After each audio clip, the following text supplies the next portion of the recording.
जलसा, जनाजा और जनता, आप ये इसमें रहिए तो आपको काम आसान हो जाएगा आपका। ये बोल रहा है कि सिर्फ मुसलमान मुसलमान गलत है, हर कम्युनिटी का वोट मिलता है तभी तो आप जीतते हैं ना। हाँ, ये बात सही है कि हम चाहते हैं कि मुसलमान अल्पसंख्यक समाज की पॉलिटिकल लीडरशिप बने। अच्छा, जो बोल रहे हैं वो कितने बच्चे पैदा करें वो नहीं बोलते। नमस्कार, एनडीटीवी इंडिया में आपका स्वागत है। मैं हूं मनोरंजन भारती। मुंबई में और महाराष्ट्र में जो नगर पालिका के चुनाव हुए हैं उसके नतीजे आ गए हैं और उसके सबसे जो शानदार सफलता जो है कई जगहों पर एआईएमआईएम ने अचीव की है और उस पर बात करने के लिए असदुद्दीन ओवैसी साहब हमारे साथ जुड़ गए हैं। ओवैसी साहब, आपका बहुत बहुत शुक्रिया। मुझे मालूम है आप लगातार काफ़ी व्यस्त रहे। शानदार सफलता के लिए आपको बधाई हो। आपने नारंगी के साथ साथ हरा फहरा दिया वहां पे। इन्हें अल्लाह का बहुत बड़ा करम है, आवाम का बेहद शुक्रिया और इम्तियाज जलील साहब की लीडरशिप में जो सब लोग काम किए, मुफ्ती इस्माइल साहब, यूसुफ पुंजानी साहब और हमारे पूरे ऑब्जर्वर्स डिफरेंट मुख्तलिफ रीजन्स के, उन सब की मेहनत और जस्तजू रही और कामयाबी हमको मिली। तो बिहार के बाद महाराष्ट्र एक ऐसा दूसरा स्टेट है जहां पर कि आपको कामयाबी मिली है। तो आगे आपकी रणनीति क्या होगी? क्या मुस्लिम बहुल इलाकों में ही आप केंद्रित करेंगे या फिर एक एमआईएम का व्यापक स्वरूप भी देखने को मिलेगा? देखिए, ये जो बाबा, ये जो इलेक्शन में कामयाबी मिली, ये लोग बता नहीं रहे। आपको सिर्फ दो एग्जांपल देता हूं मैं आपको। बीएमसी के चुनाव में एक विधानसभा का नाम है शिवाजी मार्को, जिसको गोवंडी के नाम से बड़ा मशहूर है। उसमें 8 वार्ड है, 8 में 6 हम जीते। एक हमारे नॉन मुस्लिम दलित भाई है। फिर औरंगाबाद में एक ऐसे प्रभाग से एमआईएम के नॉन मुस्लिम कैंडिडेट जीता है, जिसको लोग बोलते थे कब सवाल ही पता नहीं होता, वो तो शिवसेना का गढ़ है। वहां पर हम लोग जीत गए। नारेगांव एक प्रभाग है जिसमें से हमारे एक नॉन मुस्लिम दलित भाई बहुत बड़ी मेजोरिटी से जीत कर आए। तो इसको ये बोलना कि सिर्फ मुसलमान मुसलमान गलत है, हर कम्युनिटी का वोट मिलता है तभी तो आप जीतते हैं ना। हाँ, ये बात सही है कि हम चाहते हैं कि मुसलमान अल्पसंख्यक समाज की पॉलिटिकल लीडरशिप बने और उससे हम समझते कि वो चाबी है जो तमाम तालों को खोलती है, इंसाफ के लिए, विकास के लिए, सम्मान के लिए। तो ये हम काम कर रहे हैं। तो आपके कहने का मतलब है जो मुस्लिम और दलित का कॉम्बिनेशन है जो हमारे गांव में भी दिखता है, उनके टोले भी आसपास ही होते हैं, वो आपके लिए काम कर रहा है और उसमें आप बाकी वोट जोड़ना चाहते हैं? अभी हमको बहुत काम करना है, बहुत मेहनत करना है और हमने एक कोशिश भी की बिहार चुनाव में। आजाद समाज पार्टी के हमारे भाई चंद्रशेखर रावण के साथ मिलकर और फिर स्वामी प्रसाद मौर्य साहब के साथ मिलकर हमने कोशिश की। तो इस तरह की कोशिश को अब देश के कोने कोने में हमको लेकर जाने की बहुत बड़ी जरूरत है और इसी से ही हम लोकशाही को, जमहूरियत को और पिछड़े और कमजोर समाज को हम लोग इंसाफ दिला पाएंगे। क्या यही रणनीति आपके लिए काम कर रही है? क्या आने वाले दिनों में हम एआईएमआईएम से अधिक हिंदू फेसेज को भी चुनाव लड़ते देखेंगे? नहीं, अभी लड़ रहे हैं, अभी भी लड़ रहे हैं, जीत भी रहे हैं और भी देखेंगे, आप बिल्कुल देखेंगे। लेकिन कई लोग तो ये कह रहे हैं ना कि आपकी वजह से जो एक ध्रुवीकरण हुआ उससे भाजपा को भी फायदा हुआ, इसलिए नारंगी भी चमका और हरा भी चमका। अब बाबा, देश की लैला तो हम हैं, कोई हमसे पुष्ट नहीं है। जो हमारे पॉलिटिकल अपोनेंट्स, चाहे वो महिला हो या मर्द लोग हो, उनको लगता है कि बस इल्जाम लगा दो। अब आप बताइए बाबा, अकोला में हमारे 3 कॉर्पोरेटर्स जीतते, 62,000 के करीब हमको वोट मिलता है। अब तकलीफ हो रही है आपको। नांदेड़ में हमारे 14 कॉर्पोरेटर जीते हैं।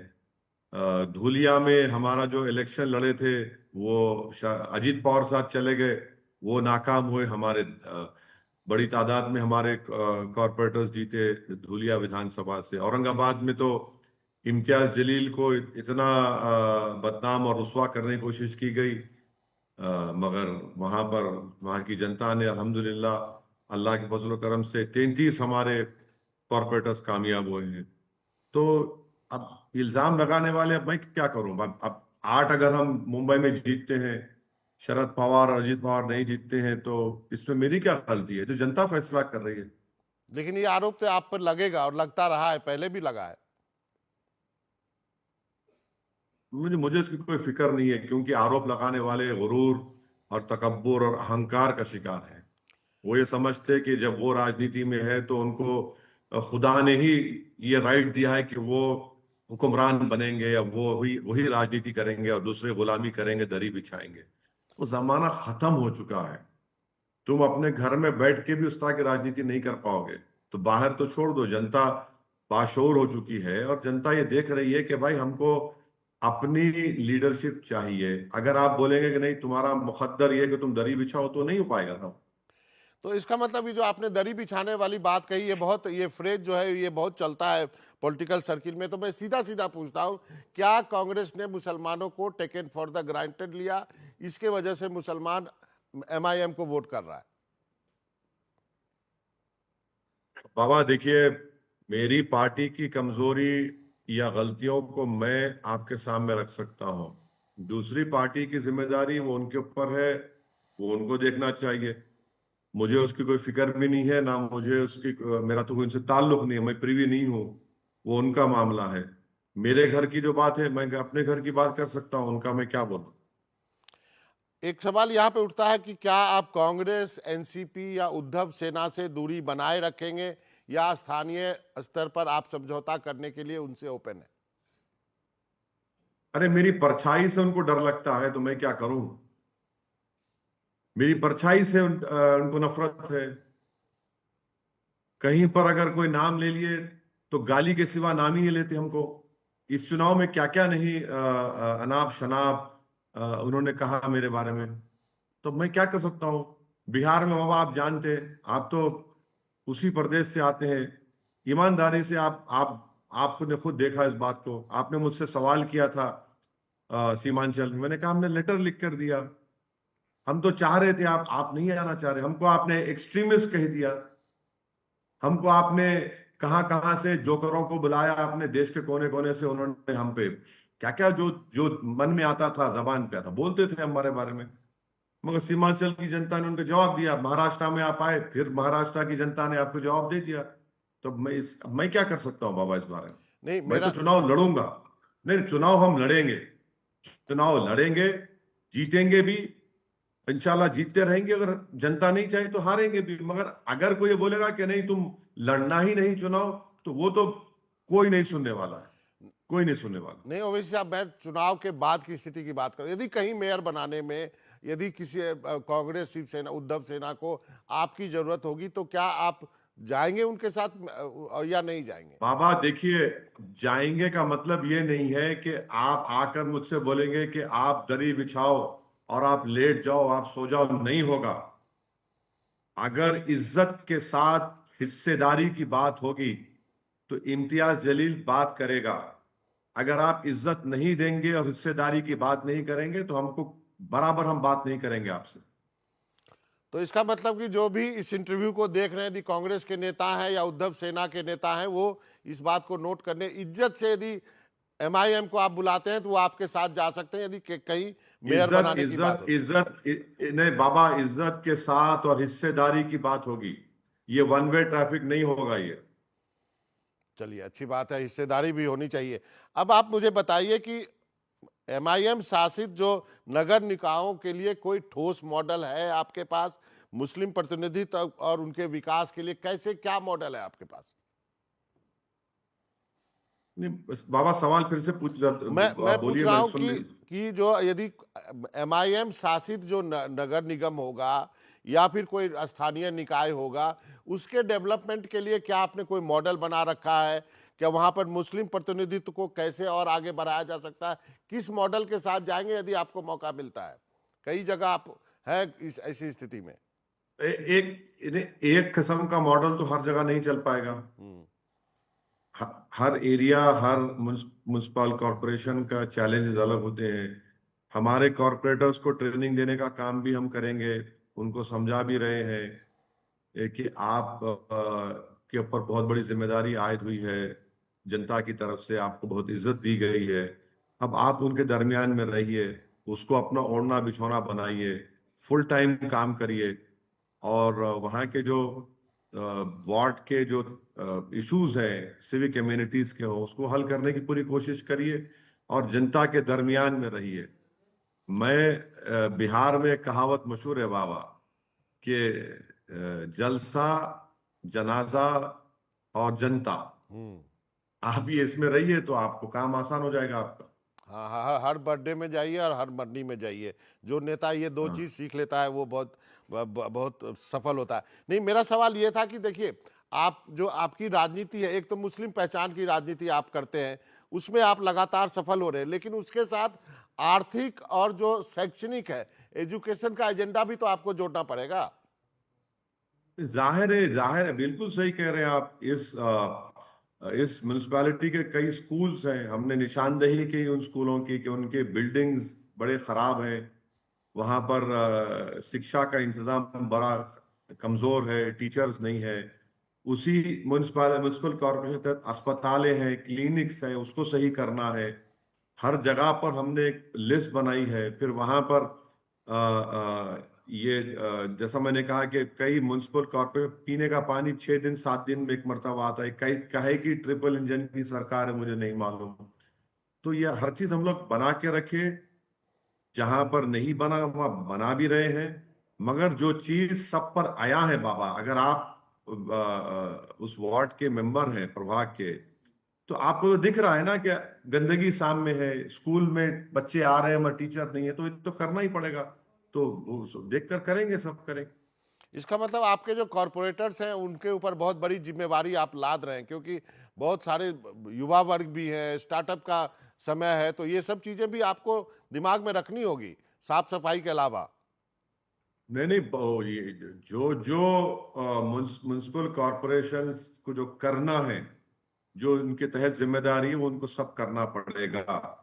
और हम लोग बराबर 2-3 महीने में एक मरतबा जाकर रिव्यू लेंगे, उनको उनके पीछे पड़ेंगे। और बल्कि तो मैंने उनको बताया है कि देखो, तुम्हारी जिंदगी बहुत मुश्किल में पड़ने वाली है जीतने के बाद, और तुम पूरा टाइम, फुल टाइम तुमको काम करना पड़ेगा, और हम लोग तुमको आराम से बैठने नहीं देंगे।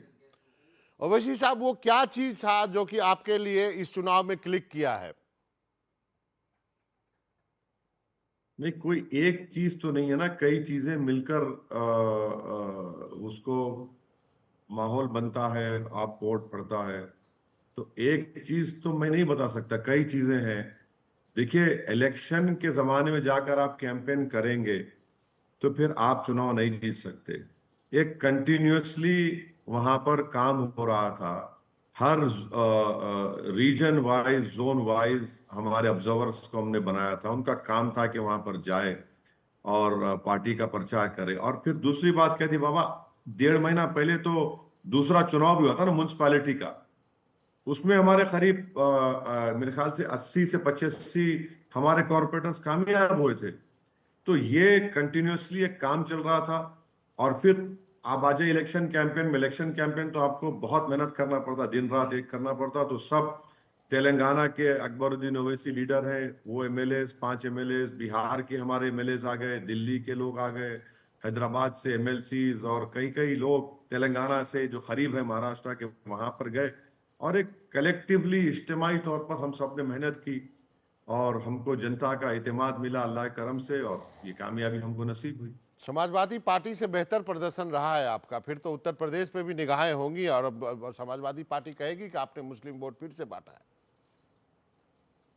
देखिए, समाजवादी पार्टी के 2 विधायक महाराष्ट्र विधानसभा में हैं।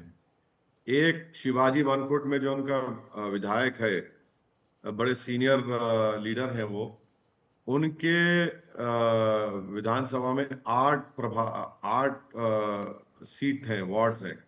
8 में 6 हम जीते, जिसमें एक मैंने कहा कि हम दलित भाई है। अब दूसरी बात जो आप लोग नहीं बोल रहे हैं कि उन्हीं का एक विधायक है जो अबू आसिम साहब से उनको नाराजगी है, और उनकी नाराजगी मैं समझता हूं किसी हद तक हक बजानिब भी है। तो उसका भी उनको नुकसान हुआ। तो जाहिर है अब यूपी में हम जा रहे हैं अभी, इस साल फरवरी मार्च में वहां पर लोकल बॉडी के इलेक्शन होंगे।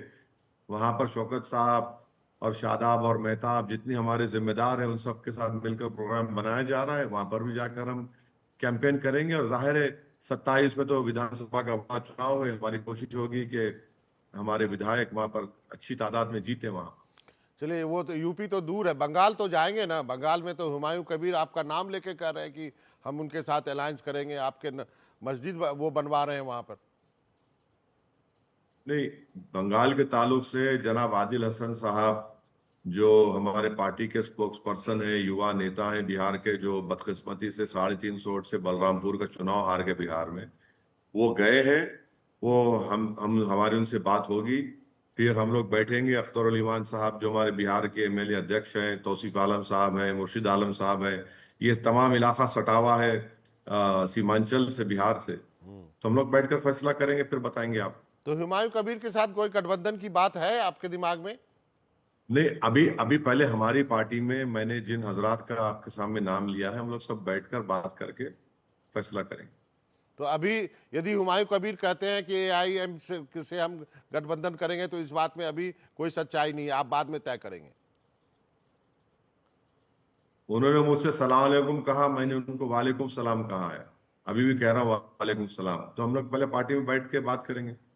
चलिए, एक दूसरे मुद्दे पे आते हैं। एक और जो आपका बयान बहुत सुर्खियों में रहा, वो ये रहा था कि आपने कहा था हिजाब वाली महिला भी देश का प्रधानमंत्री बनेगी। इसकी पृष्ठभूमि क्यों आपने ऐसा कहा? नहीं बाबा, इसमें बुरी बात क्या है? नहीं, कोई बुरी बात संविधान के नहीं। खिलाफ तो मैं बात नहीं, संविधान के खिलाफ बात तो नहीं है। और हमारे संविधान में ये लिखा हुआ है कि जो भारत का नागरिक होगा वो देश का प्रधानमंत्री, विधायक, सांसद, सरपंच बन सकता है। शर्त यह है कि उम्र उम्र की एक लिमिट बताएगी और वो मेंटली सेन हो, पागल ना हो। तो मैंने कोई गलत बात नहीं की। अब पाकिस्तान के संविधान में ये लिखा हुआ है कि सिर्फ एक ही समुदाय से आपका ताल्लुक होगा, तभी आप वहां के जो भी प्रेसिडेंट, प्राइम मिनिस्टर जो भी बन सकते हैं। वो तो हमारा संविधान ऐसा नहीं है।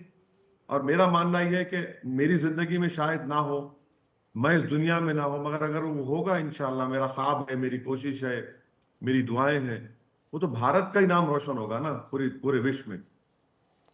आ, एक और है कि डोभाल साहब ने कहा कि इतिहास का बदला लेना होगा, ये देश ऐसे ही आज़ाद नहीं हुआ है। इस पे आप क्या टिप्पणी करेंगे? हमें हमें अपने अतीत का बदला लेना है, भारत को फिर से महान बनाना है। हुन्स कहाँ से आए थे? हुन्स कहाँ से आए थे? किसने गुप्ता एम्पायर खत्म किया? हाँ, कुछ वो क्वेश्चंस कहाँ से आए थे बताइए। फिर पुष्पामित्रा संघा से बदला कौन लेगा? और ये तो मैं तो अभी आया नहीं हूँ, मुसलमान आई नहीं, इससे पहले जो हो रहा था, स्वामी विवेकानंद ने कहा था कि जो उड़ीसा की सबसे बड़ी मंदिर है वो बौद्ध समाज की थी, उसका क्या होगा? अच्छा, अगर बदला लेना है तो अंग्रेजों से लीजिए ना, जिन्होंने 30 लाख बंगाल के लोगों को भूखा मार दिया था, उनसे बदला क्यों नहीं लेंगे आप? अब हुन्स आए थे तो वो सेंट्रल एशिया, चाइना से आए थे, उनसे बदला लेंगे आप? जी। अब अच्छा, फिर बदला लेने की आप बात कर रहे हैं तो फिर गोडसे का क्या करेंगे, जिसने गांधी की हत्या की थी? उससे बदला कौन लेगा? तो ये अगर आप सेलेक्टिवली आप जाएंगे तो फिर ये तो गलत होगा। फिर प्रधानमंत्री ने सोमनाथ जाकर क्या कहा था? प्रधानमंत्री ये भूल गए बाबा कि 1950 दिसंबर का ऑर्गेनाइजर मैगजीन ने लिखा था, गोलवालकर को कोट करके लिखा था कि महमूद गजनवी के साथ हिंदू लोग, राजा भी थे जिन्होंने सोमनाथ की मंदिर को लूटा। तो प्रधानमंत्री उनका नाम बताए देश को। और बदला लेने की बात अगर नेशनल सिक्योरिटी एडवाइजर कर रहे हैं तो किस किस से बदला लेंगे आप? किस किस से बदला लेंगे? कहां कहां जाकर खत्म होगा? सिर्फ ताजमहल बनाने वाले से बदला लेंगे या फिर जो बुद्धा के स्टैचुओं को तोड़ने वालों से बदला भी लेंगे क्या आप? कहां जाके रुकेंगे? चीन से बदला नहीं ले पा रहे हैं, जो हमारी 2000 स्क्वायर किलोमीटर जमीन पर कब्जा करके बैठा है, ऑल वेदर रोड्स बनाकर बैठ गया। डेप्सांग डेमचाक उनके कब्जे में आ गया है बड़ा हिस्सा। 15 पेट्रोलिंग पॉइंट पर हम जा नहीं सकते। और आप उस चीन से कह रहे हैं कि जिसने पाकिस्तान को 80% हथियार चीन का है, जिसने अपने एयरक्राफ्ट J-10 दिए, जी पूरा सैटेलाइट इमेज। आप उनसे उनसे नरम रवैया इख्तियार कर रहे हो, देश को बोल रहे हो बदला लो। कहां तो खत्म होगा ये आखिर ये बदले की भावना क्या है, बताइए कि आपका बदला 6 दिसंबर को इत्मीनान नहीं पहुंचा आपको। चलिए। बाबा एक बात बोल रहा हूं आपको, जी एक जी सुनिए। जी जी। वीएन धार साहब थे, आईबी के बड़े ऑफिसर थे, हाँ, उनकी भी अंदर किताब थे। पढ़िए आप। धर ने अपने किताब में लिखा कि जब वो बीजेपी आरएसएस के लोगों से बात कर रहे थे तो उन्होंने उनसे कहा था कि हम 6 दिसंबर को ही बाबरी मस्जिद तोड़ेंगे। क्यों तोड़ेंगे पूछा धर साहब ने, तो कहा कि महमूद गजनवी सोमनाथ को 6 दिसंबर को तोड़ा था। कहां जाके रुकेंगे आप? ठीक है, और एक एक दो सवाल और रह गए हैं। आरएसएस प्रमुख ने कहा कि भारत पे आंच आई तो सवाल हिंदुओं से होंगे। एक बाबा बागेश्वर, उन्होंने कहा आरएसएस ना होती तो देश के कई टुकड़े हो गए होते। अब आरएसएस का पहले क्या कहा आपने? आरएसएस ने क्या भारत पे कहा? आंच आई तो सवाल हिंदुओं से होंगे, यानी देश की जिम्मेवारी केवल हिंदू समाज से ही है क्या? हवलदार अब्दुल हमीद कौन थे? उनके चचा थे आरएसएस के, हैं? जी इतने लोग जो जाने कुर्बान कर रहे कौन थे? अल्लामा फजले खैराबादी उनके अब्बा थे, जो अंग्रेजों के खिलाफ जिहाद का फतवा दिए। ये जौहर बादरान कौन थे? उनके चचेरे भाई थे। शेखुल हिंद महमूदुल हसन और हुसैन अहमद मदनी कौन थे, जो माल्टा की जेल में सड़ रहे थे 6 महीने उसके आंगन में? अच्छा, फिर ये कौन थे? राम प्रसाद बिस्मिल और फिर उनके जो मुस्लिम दोस्त थे कौन थे? इनके रिश्तेदार थे। मौलवी अलाउद्दीन कौन थे? मक्का मस्जिद का इमाम हैदराबाद का, जिसने जुमे की नमाज का खुतबा देकर हैदराबाद के ब्रिटिश रेसिडेंसी पर हमला किया। काला पानी का पहला सजा याफ्ता आदमी हैदराबाद का था, जिसको अंग्रेज लेटर लिखे थे निजाम को कि लेकर जाओ, ये ज़ईफ हो गया। तो निजाम बोलते थे नहीं, सालार जंग बोलते नहीं, इसको नहीं लेकर आएंगे। कौन थे ये लोग? क्या बकवास करते हैं? एक दो सवाल और रह गए सर। एक तो आपने कहा कि यदि वेनेजुएला के राष्ट्रपति को ट्रंप उठा के अगवा करके ला सकते हैं तो जो हमारे मुंबई के जो प्रोटेस्टेंट्स हैं उनको भारत सरकार को लाना चाहिए। बिल्कुल लाना चाहिए लखवी को, बिल्कुल लाना चाहिए लश्कर तैयबा के उस जालिम को, बिल्कुल लाना चाहिए वो जैश ए मोहम्मद के मसूद अजहर को। जब आप एक न्यू वर्ल्ड ऑर्डर क्रिएट कर रहे हैं, जब आप उन तमाम यूनाइटेड नेशंस के रेजोल्यूशंस को और जो भी था उसको आप बालाए ताक रखकर कर रहे हैं, तो फिर भारत क्यों रुकना चाहिए? और मोदी जी तो 56 इंच का सीना रखते हैं ना। जब अमेरिका घुसकर एक इलेक्टेड प्रेसिडेंट को, चाहे वो डिक्टेटर हो या जो भी गलत हो, उसको उठाकर ला लिया आप न्यूयॉर्क की जेल में, उसको रखे हैं वहां, केस चला रहे हैं। तो ये तो हमारा तो प्रूवन केस है ना दुनिया जी के सामने, ये तो प्रूवन केस है। और उन पर तो यूनाइटेड नेशंस के ही तरफ से उन पर सैंक्शंस लगाए गए थे, एलईटी के ऊपर, लखवी के ऊपर और ये मसूद अजहर के ऊपर। तो बराबर करना चाहिए, करिए ना, आप क्यों नहीं करते? अच्छा, तभी तो रुकेगा। जी, तो इस महाराष्ट्र के चुनाव में बच्चे पैदा करने को लेकर के भी काफी कुछ कहा गया, बहुत सारे इस पे भी बयानबाजी हुई है। और जब बच्चे पैदा करने की बात होती है तो उंगलियां जो है एक समुदाय के ऊपर उठा दी जाती हैं। अब बाबा देखिए ना कि दिखाने को कुछ नहीं है तो आप बच्चों पे आ गए। अच्छा, जो बोल रहे हैं वो कितने बच्चे पैदा करें वो नहीं बोलते। हाँ, और दूसरी बात यह है कि खुद चंद्रबाबू नायडू और तेलंगाना की सरकार ने एक कानून को वापस ले लिया। महाराष्ट्र में आज भी अगर कोई म्युनिसिपल कॉरपोरेशन का इलेक्शन लड़ रहा है तो 2 से ज्यादा बच्चे रहे तो आप नहीं लड़ सकते। अब तेलंगाना और आंध्रा में वो कानून को वापस ले लिए और चंद्रबाबू नायडू मोहन भगवत के साथ बैठकर कह रहे हैं कि कम से कम 3 से 4 पैदा करो। अब बाबा आप बैठकर बोल रहे हैं और एक ही समुदाय को गाली दे रहे हैं। हकीकत यह है बाबा, हमारा जो डेमोग्राफिक डिविडेंड जो भारत में है, हमारी आबादी का 60% हिस्सा युवाओं पर मुश्तमिल है। अफसोस की बात यह है कि 11 साल नरेंद्र मोदी की सरकार और ये डेमोग्राफिक डिविडेंड रहेगा और 20 साल। अगर इन युवाओं को हम ताकतवर बना देते हैं तो भारत सुपर पावर बनने के मौक़िफ़ में आ जाएगा इंशाअल्लाह। मगर हम उनको लगा दिए गौरक्षकों के नाम पर, उनको लगा दिए कि खोदते रहो कि उसमें मस्जिद थी या मंदिर है, देख लो। और अगर हमारा ये जो TFR रेट गिरा है बाबा, 10-15 साल के बाद भारत, 20 साल के बाद भारत में कम से कम एक्सपर्ट्स बोलते हैं कि 10 या 15% बूढ़ों की आबादी होगी, ज़ईफ लोगों की।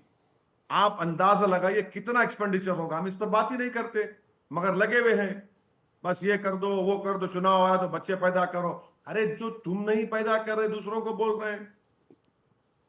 चलिए, अंतिम सवाल है और जाते जाते आप हमें बता दीजिए कि शादीशुदा जिंदगी को सफल सरल बनाने का राज क्या है। आपने वहां पर एक पब्लिक मीटिंग में बोला है, हम सब जानते हैं लेकिन बोल नहीं पाते हैं। बाबा आप बता दो, आप बता दो कि बाबा आकर एंकर बन के कितना बोलते हैं और घर जाकर बाबा अपना एंकर डाउन क्यों कर देते हैं। बस बाबा वही है, वही जवाब है, चलिए, वही जवाब है। चलिए इसी पे, यहीं पे खत्म करते हैं। ओवैसी साहब, आपका बहुत बहुत शुक्रिया, आपने वक्त निकाला, बहुत दिनों के बाद आप पकड़ में आए। उम्मीद करते हैं हमारी आपकी टेलीविजन पे मुलाकात होती रहेगी। बहुत बहुत शुक्रिया sir. Thank you Baba, thank you. Okay.